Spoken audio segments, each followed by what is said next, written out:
sebenarnya pernikahan itu hanyalah kontrak sosial, legalitas seks. Jadi kalau di negara kita terutama di Indonesia ya orang tidak bisa melakukan seks tanpa pernikahan. Ya teman-teman, assalamualaikum warahmatullahi wabarakatuh teman-teman ya.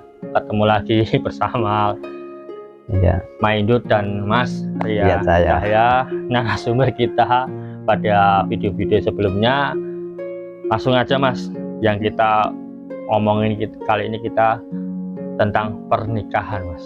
Pernikahan kita tahu sendiri itu adalah suatu ikatan janji suci Mas ya. Iya betul. Iya, suatu janji suci yang harus kita jaga ya, terus kita maksimal mungkin Mas ya, tentang ikatan Mas ya. Terus mungkin Mas Ria Cahya ada sedikit tambah tentang pernikahan itu apa sih Mas?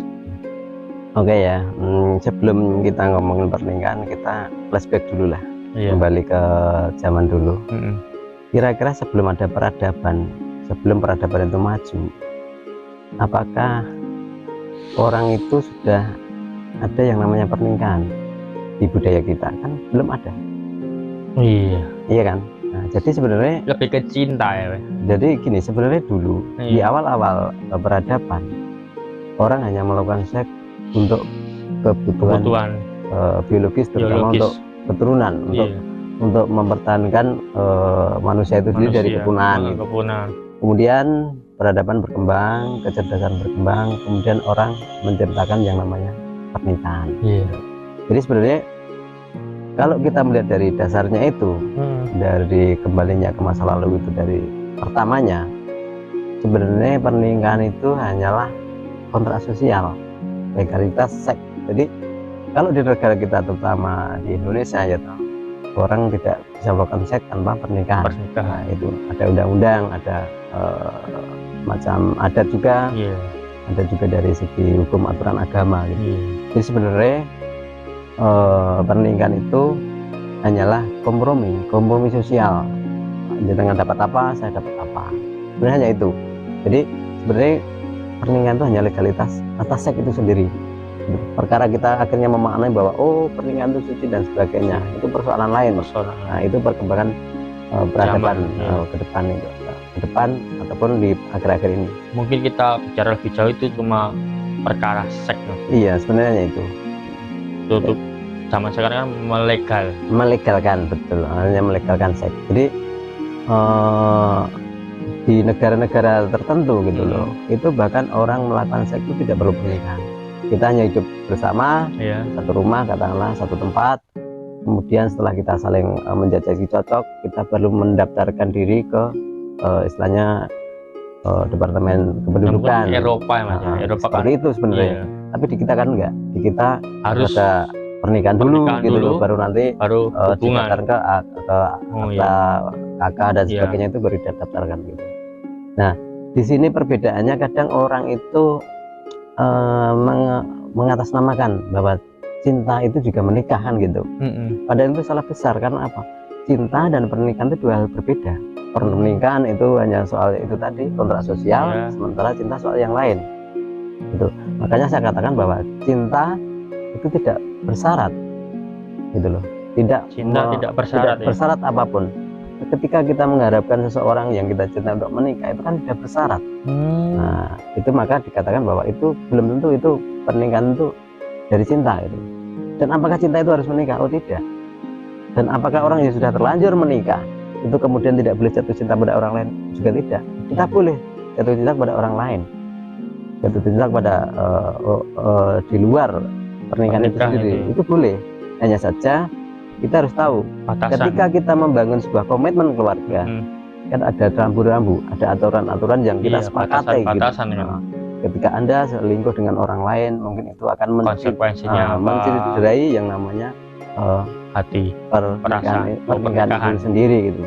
Jadi yang saya maksud dengan perselingkuhan itu bukan ketika kita jatuh cinta pada orang lain, tapi ketika kita melanggar komitmen atas pernikahan itu sendiri, misal melakukan hubungan seks dengan orang lain dan sebagainya, itulah perselingkuhan. Ketika jenengan seneng kok pada orang lain, itu bukan perselingkuhan.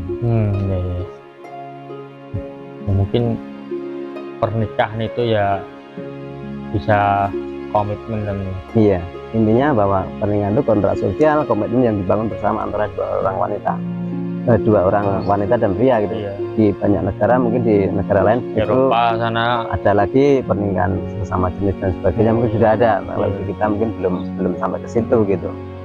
Ya, jadi pernikahan ini sebenarnya nih aslinya itu nih bagi saya ya cuma untuk itu.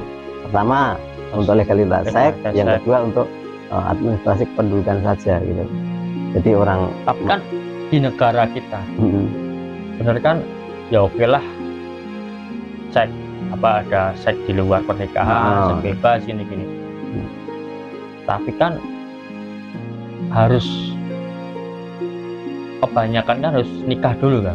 Iya, kalau nggak nikah kan ya bisa nakal gitu. Itu kan stigma dari masyarakat, dari stigma masyarakat kita gitu. Jadi sebenarnya pernikahan itu juga cuman budaya itu sendiri gitu loh. Jadi ini sebenarnya pernikahan itu nggak ada sangkut pautnya sama agama. Itu nggak ada. Cuman di negara kita memang pernikahan ini tergolong unik ya. Unik ya. Pertama tidak boleh antar agama, kemudian seks harus dilakukan setelah menikah dan sebagainya. Ini kan sesuatu yang sebenarnya itu kalau kita sekali lagi tarik ke belakang, gitu, ke masa lalu, ini kita sudah melenceng dari pernikahan itu sendiri. Akhirnya kan pernikahan menjadi beban. Iya. Ketika kita sudah serumah terus kemudian tidak saling cocok hanya karena agama, hanya karena stigma yang buruk dari masyarakat, kita bertahan mati-matian. Padahal itu akan menyiksa diri sendiri. Ini juga mas. Sebenarnya kan pernikahan sebagai seorang pihak laki-laki ya, mungkin kan juga ada persyaratan dari wanita ini itu kan, mungkin itu cuma apa ya, lebih ke membebani kan. Nah ya. Itu kan sekali lagi kan artinya pernikahan kan kontrak sosial kan. Iya gitu, maksudnya kok ya pakai syarat ini itu. Jadi makanya untuk apa kata suci ya, kata suci ya harus kita pertanyakan gitu, sucinya di mana? Uang pernikahan itu syaratnya itu banyak. Nah ada syarat banyak gitu, bagaimana itu bisa disebut suci gitu. Padahal kalau suci itu tanpa syarat ya. Karena apa ya, masyarakat kita itu sudah terlanjur kalau nikah ya harus gini. Punya pandangan-pandangan yang kadang itu kalau kita telah lebih dalam itu lucu gitu. Gitu. Jadi sebenarnya pernikahan itu yang lahir dari agama atau apa itu sebenarnya cuma budaya saja. Yang tentunya budaya itu kan bisa apa ya, berkembang gitu loh. Mungkin di zaman dulu pernikahan seperti itu, di zaman sekarang seperti ini lah. Mungkin di masa depan pernikahan juga persoalan lain lagi gitu. Bahkan ketika nanti kita memasuki yang namanya era metaverse ya, itu ada era dunia 3 dimensi secara virtual, itu mungkin orang sudah enggan untuk menikah karena apa? Di situ kita bisa istilahnya melakukan hubungan seks secara jarak jauh gitu loh. Kalau sekarang mungkin belum lah, mungkin 10 tahun 20 tahun yang akan datang itu bisa masa gitu. Depan ya. Karena sekali lagi sebenarnya ya itu tadi, pernikahan itu kan cuma untuk legalitas seks itu sendiri. Sebenarnya orang nggak menikah juga nggak apa-apa. Kita ini gitu mas, kita flashback ke kakek-kakek kita ya. Kenapa ya bukan ya punya pasangan ini itu apa dulu itu pernikahan semudah itu? Apa nggak usah syarat, aku seneng kowe, ya udah kita ya katakan bukan nikah ya, apa ya, dulu kita seks tuh terus jadi satu dulu jadi satu terus punya anak-anak keturunan itu kan. Makanya keturunannya dulu banyak mas ya. Mungkin apakah semudah itu nikah? Sekarang kan nikah kan serba harus ada ini, maharnya ini kan.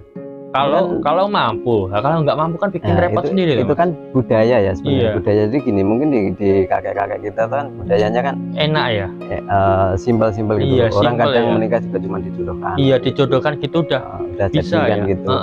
Nah di masa sekarang ini gitu loh, orang kan cenderung karena kehidupan sudah modern gitu. Kita cenderung punya ekspektasi yang lebih daripada pernikahan itu sendiri. Kita punya harapan-harapan yang istilahnya itu kadang tidak realistis, bahwa menikah harus begini, padahal satu hal saja, menikah itu kan hanya komitmen hidup bersama gitu. Jadi ketika komitmen itu sudah dilanggar satu orang, ya sudah pisah gitu aja. Apain kita harus pertahankan mati-matian kan? Ini yang terjadi di masyarakat. Nah ini semua karena apa? Sebenarnya kan ini karena budaya kita itu sudah mengadopsi dari beberapa agama, bahwa ketika misal kalau di Kristen orang itu harus hanya punya satu pasangan, gitu. Itu di budaya Kristen. Nggak boleh cerai. Kemudian kalau di budaya Islam itu orang ibadah, orang harus bernikah itu untuk melakukan ibadah dan sebagainya. Ada semua tujuan itu sebenarnya hanya ilusi kita sendiri gitu. Itu. Iya. Mungkin sebenarnya cuma intinya kita ngobrol ini kan bebas saja ya. Kita nggak usah ngomongin agama ini, nggak nikah kan dosa ini ya. Kita lebih ke ngobrol pernikahan, peradaban dulu. Iya.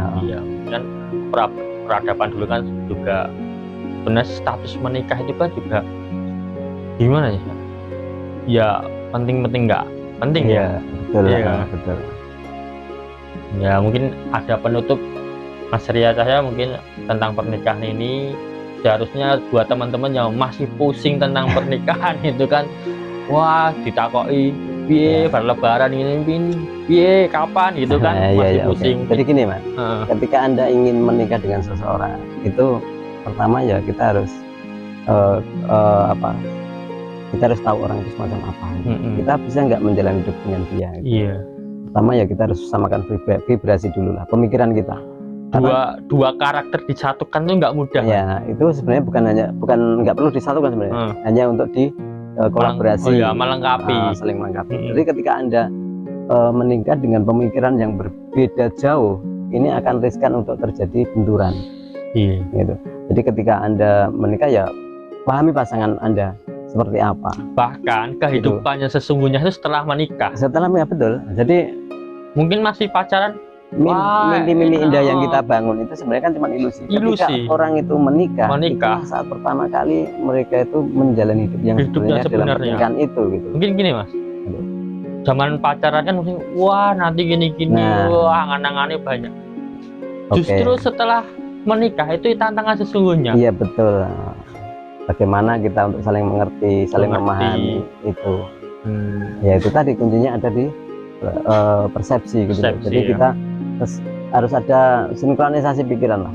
Ketika pikiran kita itu terlalu bertolak belakang, itu nanti juga ujung-ujungnya akan gagal, ujung-ujungnya akan berkelahi, bertengkar, dan pada akhirnya akan bercerai. Itu Mas.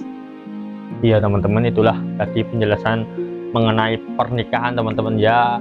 Itu teman-teman yang di luar sana masih berjuang untuk menikah, semoga segera terwujud ya.